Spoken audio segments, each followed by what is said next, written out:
Good evening, you're watching AWANI Tonight with me, Farhana Sheikh.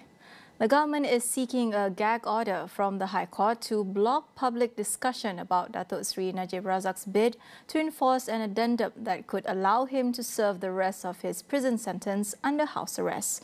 Senior Federal Counsel Shamsul Wal Hassan says Najib's lead lawyer, Tan Sri Shafi Abdullah, objected to the oral application during today's proceedings.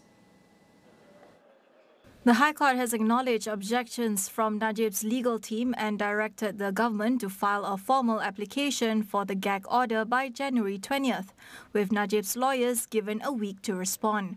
Shafi opposed the move, arguing that the issue is of public interest and has been widely debated, even by the Prime Minister in and outside Parliament. This comes after Najib won a legal challenge last week, allowing his bid for house arrest to be heard in the High Court. Najib claims that a decree from the former Yang di-Pertuan Agong called for him to serve his sentence under house arrest. He is now seeking a court order to compel the government to verify and enforce that decree. Najib has been serving his prison sentence at Kajang Prison since August 2022 for offences linked to the SRC international corruption case.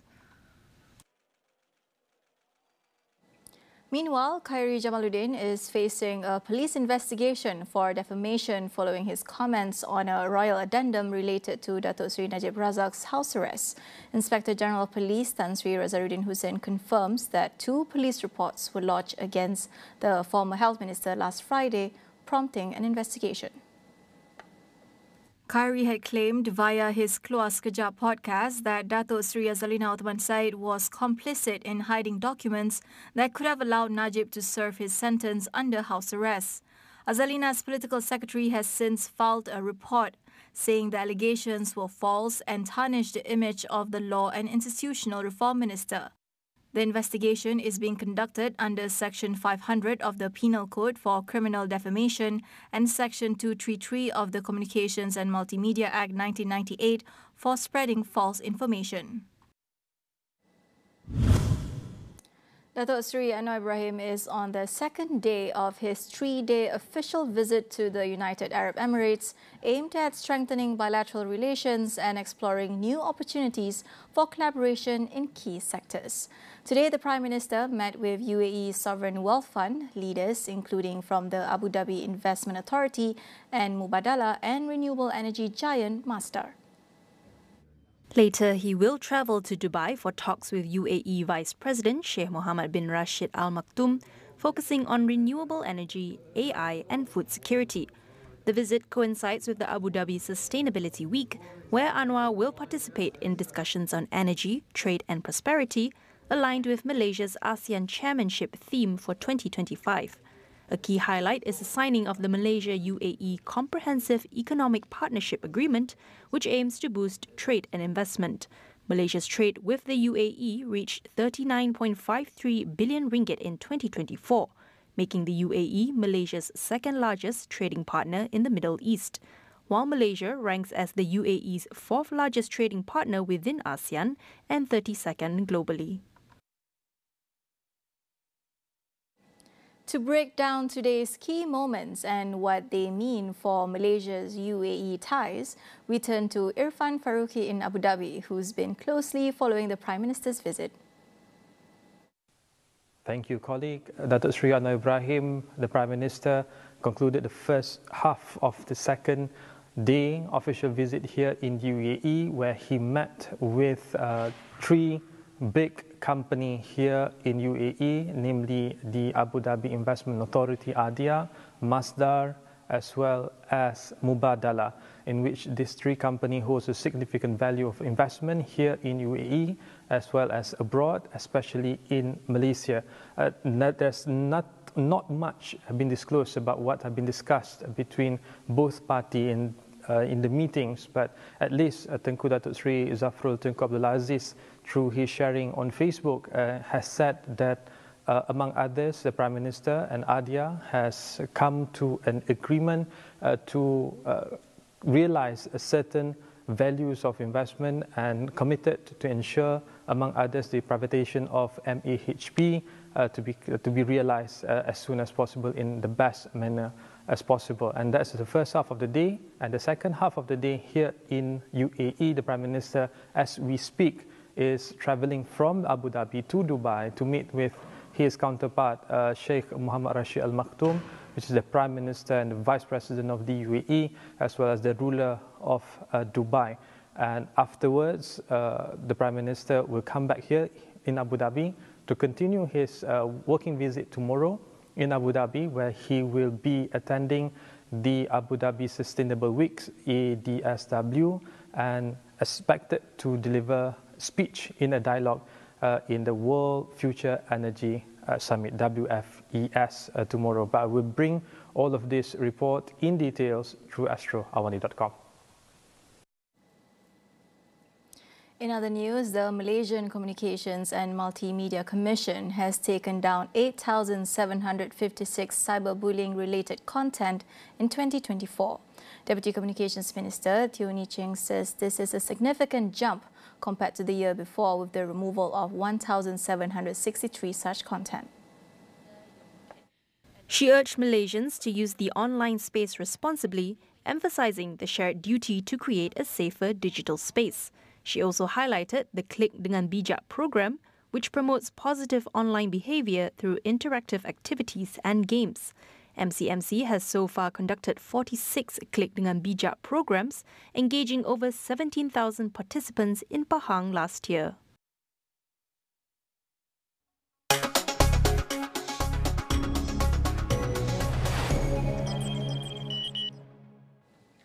China's exports surged in December, driven by strong demand from the US and ASEAN countries.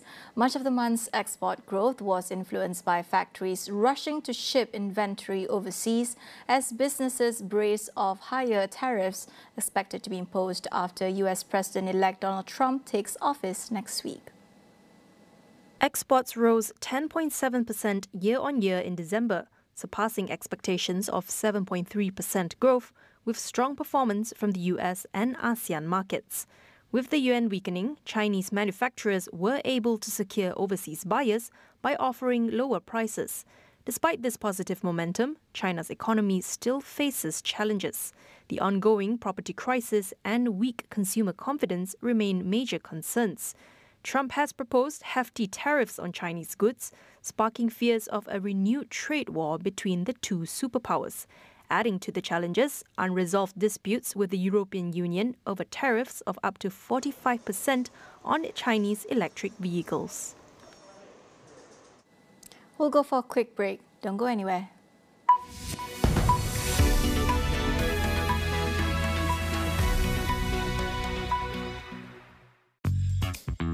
Menggaruk kulit kepala disebabkan kelumur, masalahnya lebih mendalam. Gunalah Head & Shoulders menembusi 5 lapisan untuk membasmi kelumur dan kegatalan. Bebas kelumur sehingga 100%. Head & Shoulders diuji secara dermatologi. Kini tiba di kemuncaknya. Pemilihan idea produk inovasi terbaik semakin mencabar. Para peserta baharu yang bakal menjadi usahawan inovatif. Anda akan menjadi saksi. Which idea will win over the jury and the consumers? Inovaton, merealisasikan impian anda. Siapakah yang layak menjadi juara? Inovaton akhir, Sabtu 9 malam di Astro dan Astro Go. Rambut gugur lagi? Macam mana Gunakan Pantene Baharu dengan provitamin mikro yang meresap dan menguatkan rambut dari dalam. Rambut 10 kali lebih kuat terhadap rambut gugur. Pantene Baharu.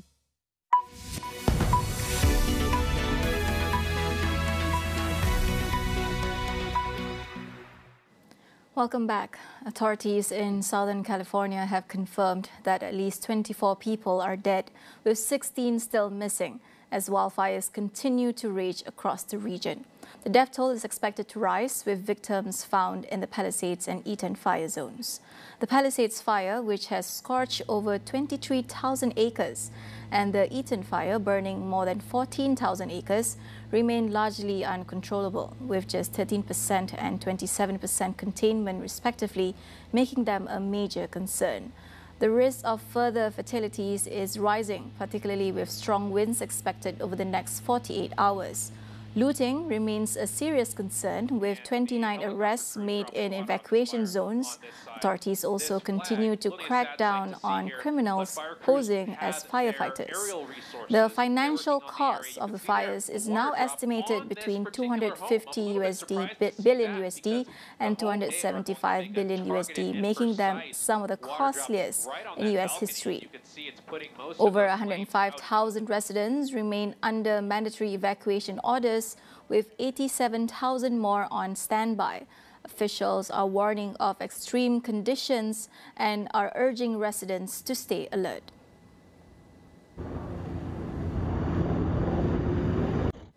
In other news, a UK court has begun hearing allegations that Apple abused the dominant position of its App Store to charge commissions as high as 30%. The lawsuit, filed back in 2021, seeks damages of up to $1.83 billion for nearly 20 million UK Apple users. The case, brought forward by King's College London academic Rachel Kent, accused Apple of breaching European and UK competition laws by its exclusion of other app stores from iOS devices such as iPhones and iPads. Apple has dismissed the lawsuit as meritless, referring to a 2022 statement in which it said 85% of the applications on the App Store are free. The trial is set to last 7 weeks at the Competition Appeal Tribunal in London. Any user who purchased applications or subscriptions in the British version of the App Store between October 1, 2015 and November 15, 2024 may be entitled to compensation from Apple. Investigations and complaints against Apple have escalated around the world in recent years, particularly regarding its App Store. Last June, the European Union accused Apple of breaching its digital competition rules by preventing developers from freely steering consumers to alternative channels other than the App Store. Apple then agreed to relax its rules, announcing in August that iPhone and iPad users in the EU could delete the App Store and use competing platforms. Jeff Bezos' space company Blue Origin had to call off the debut launch of its massive rocket due to technical issues. The 98-meter rocket was set to launch before dawn with a prototype satellite from Florida, but controllers encountered an unspecified problem during the final minutes of the countdown and ran out of time.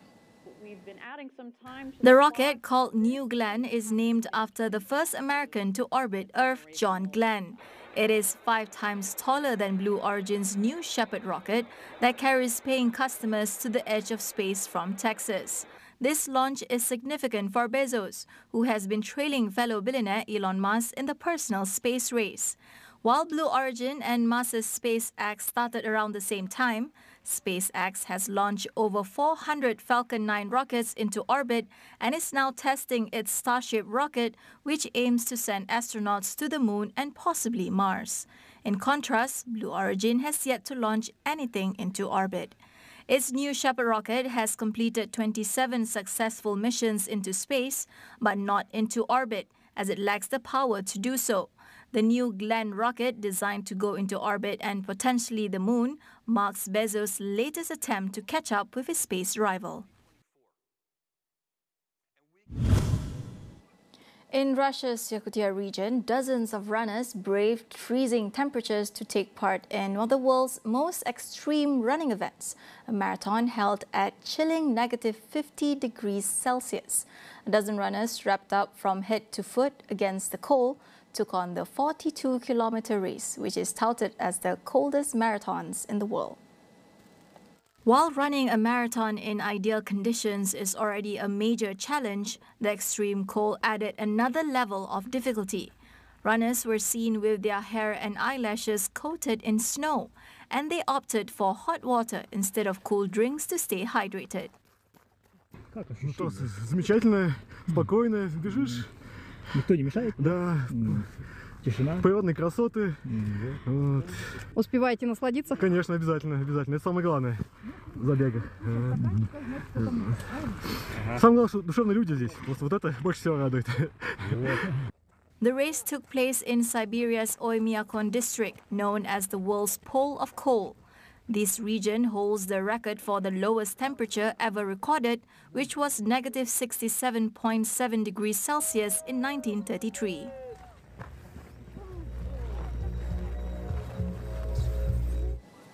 That wraps up AWANI tonight. Check out our web portal, keeping you informed on the critical events shaping our world all in one place at international.astroawani.com.